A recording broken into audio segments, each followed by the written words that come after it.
Coach. Go ahead. Coach, how frustrating was this one tonight, considering coming in and having a chance to lock up a part of the MAC East title? Yeah, we ran out of gas, plain and simple. And the we were a competitive team this year, and that's what we wanted to be. And we need to take the next step in the program of now consistent week in and week out being able to play our best. You look back at the Buffalo game and the Kent game.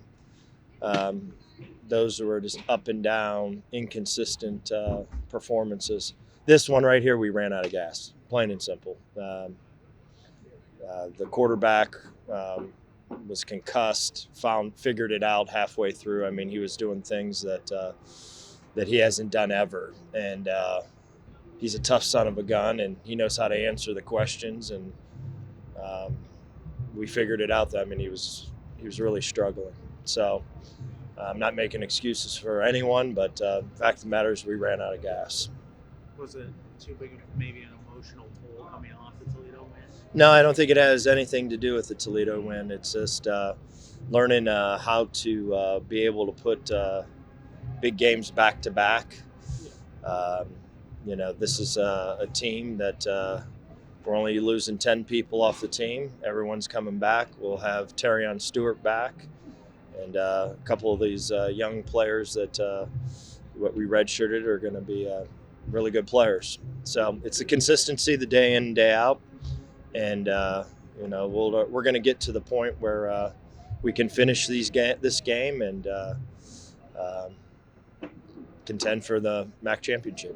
How important is this break time for the offensive line even to heal up? Like Alex? Yeah, we need to get them all back. They're beat to hell, and it's learning how to play beat up, learning how to grind through at the end. This is going to be as painful as this is, not being able to finish and give yourself a chance to win the East. It's going to be a really good lesson. This whole thing has been a progression. We put ourselves in position. We've improved. We've moved the needle.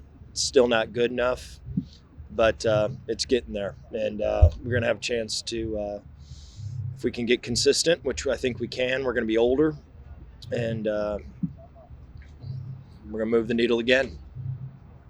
Can you just clarify the concussion with Matt McDonald?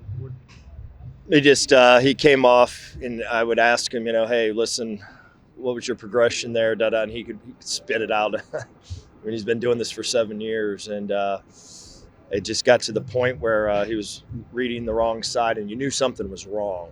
And I asked him 1,000 questions. The docs were involved, and then they figured out that he was really, really struggling. So. I mean, there was 3 plays that he's done since he was a freshman at Boston College and had his eyes and did completely the wrong thing and had nothing about ability or anything like that. He was struggling. Can you put your finger on the pulse of how you guys rise to the occasion and play really, really well? And then you mentioned out of gas tonight, but where sometimes you kind of have a no-show. Yeah, it's inconsistent, and I think that's college football right now. And the championship teams, this is one of the best teams because they're just consistent week in and week out, and that's where we need to take the next step. We had no culture. Now we've got culture. It's now learning how to do it day in and day out, because that's hard. It's hard in this era. You look at the upsets that have occurred this year, but we need to take the next step and being a little bit older, a little bit wiser, and we've went from absolute down here to be competitive, and now we got to take the next step in the process, plain and simple. You guys said you had 2 plans depending on which quarterback OU would have. Mm-hmm. When CJ Harris came out, how did you think you guys did with that plan, particularly for him? Well, we obviously didn't tackle well, and we've been a really good tackling team, and we ran out of gas in terms of that. Whenever I'm watching our defense, who normally is absolutely flying to the ball, they were just steps slow. We didn't tackle well.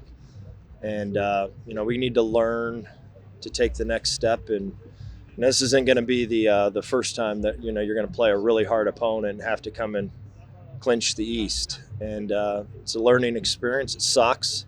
None of us are happy. But the model that we've been following is dead right. Dave Clawson's model has been dead right. He says you're going to be competitive as heck year 4, and we are. But we need to take that next step in consistency and being able to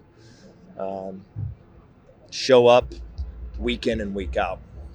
Talk about the accomplishments. I know you were focused on OU during your presser prior to this game, but now that you can do maybe a total look back at 12 games and having a bowl game to look forward to now, how would you assess 12 games in 2022?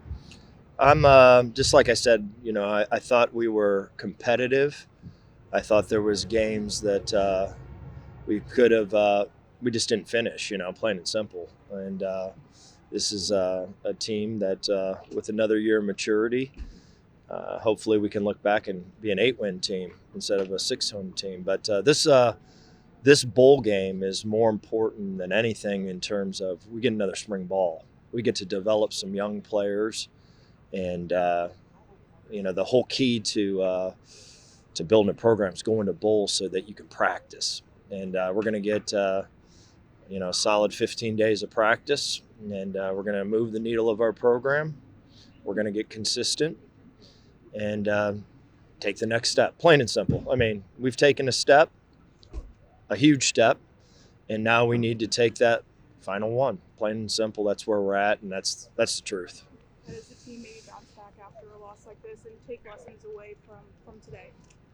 Yeah, our guys are going to bounce back. It's just we just got to learn how to become consistent on a daily basis. But just like I said, this one we ran out of gas. Plain and simple. The quarterback struggled with got hit early, and we ran out of gas. Plain and simple.